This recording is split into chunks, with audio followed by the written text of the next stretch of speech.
Okay, class, kindly stand for our opening prayer. Led by Miss Christian this time. And then stand on the own way, let us put ourselves. Our Father,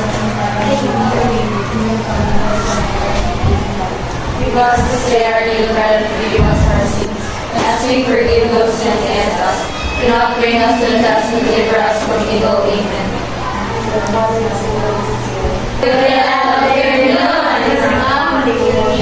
Maying!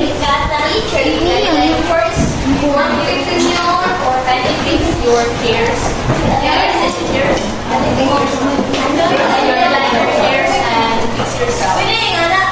So without further class, so I'm your discussant for today. So before we start with our icebreaker, let's first have a mood check. How's your day? Fine. Still alive. Still breathing. Oh yeah. Okay, so before we start, let's first have a mood check. So Ako na number 5. Di ba yung number 1 or number 2? Number 3. So I will be asking 3 random students from this side, and from that side. And I will ask you what is your current mood. Ako to. Well, I will be asking Juliet Samuel. And Morgan and Juan. You are taking the face. Just number 1, yun. Ma'am, dapat sige. Number 3, Jules! Ang 5. Number 5. Ako ay number 4, ah. Eh, wala yung number 5. Sige, take. Balik! Makita mo ng student participation. This side, Miss Marisel Arrocha. Number 1, current mood for today. Current mood for today, guys. Bulian na si Philip ako. Number 2. Number 2. Stress na kayo pero astig yung job ko to. Uy, dapat number 1 yung job. Number 4. Ano sa mga number 1 guys? Ito ganito. Jai. Miss Number 6 and Nag-meet niyo. Number 3, Tijay. Pumayubo na din. Saan? Number 1. 1. Sampol na. Go ka rin. Sampol ba? Ito bang naman? Dapat ito. Mana din? Okay, so Iba let's videographer begin ta. with our icebreaker. So kindly stand, everyone. And see. Ano sa?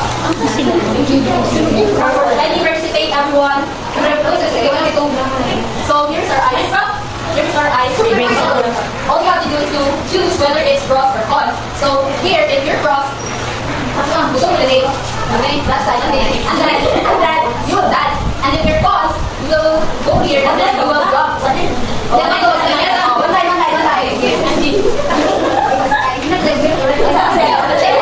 Go over here. Go here. Hindi ko dali gagawin. Guard, there you go. Assess yourself if you're pros or cons. Okay, how about the ito pros? Ay, iba ka mabili. Ito over. Kaya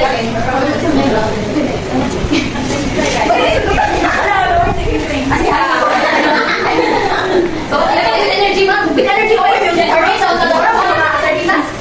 What, ma'am? So, what do you think is the answer? Pros or cons? Pros or cons? Yes. Pros. So, yay! Okay, balik na. Ano sa answer? Pros. Ano dito na? High quality performance is on. What do you think is the answer? Performance is on. Good job! I knocked the ice. One is on. That's wait. One is on. I knocked the ice. Okay, na ako. Jump.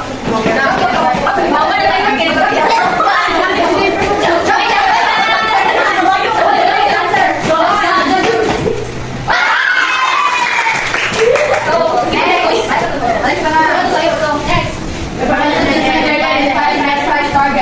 Performance. So, what do you think answer? Ross. Magbabalik kami. Di ba balik kami ko na kung okay, Ross. Okay, dapat mas masay ko. No, may brother dito. Mr. Rabon, may yes. Tama, sir. Rose.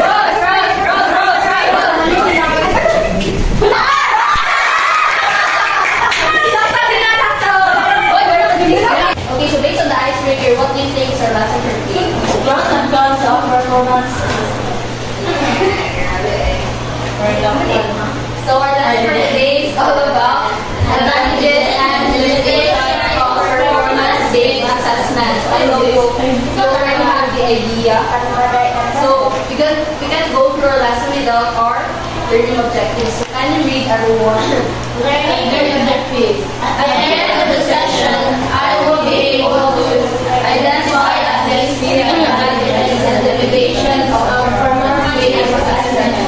Explain and provide example of the advantages and limitations of performance-based assessment.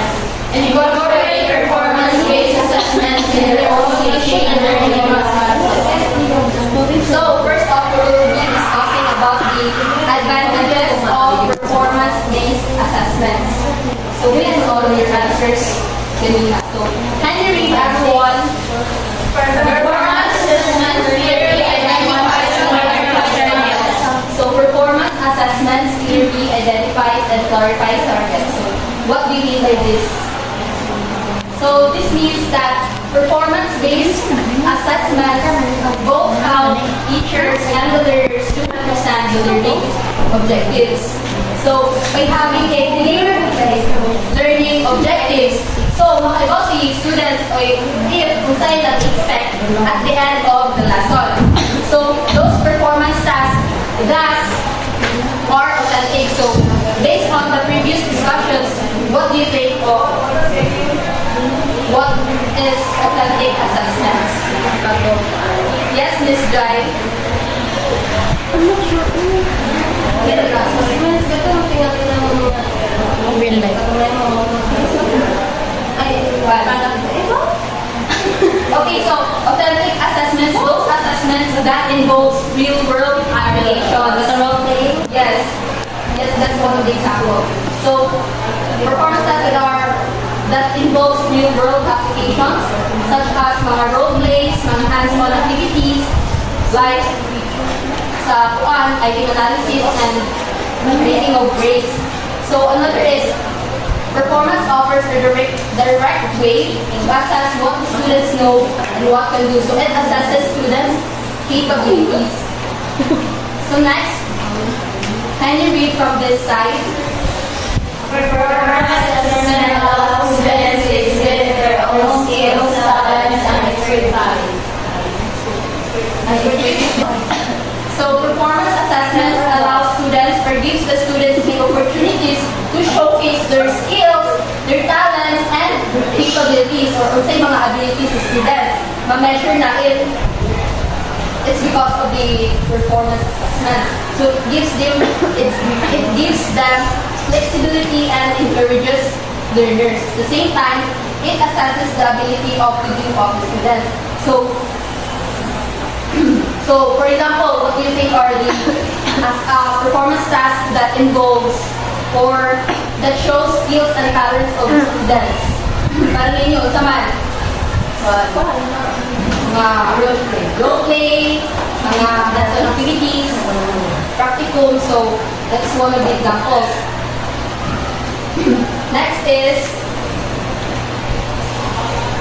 I want to read from this side. Performance assessment advocates the constructivist principle of learning. So performance task advocates the constructivist principle of learning. So what do you think is, or what do you mean by constructivist? Or what is the root word of constructivist? Construct. Construct, no, from the word itself, construct, or building knowledge. So this means that this type of assessment supports the idea that students learn best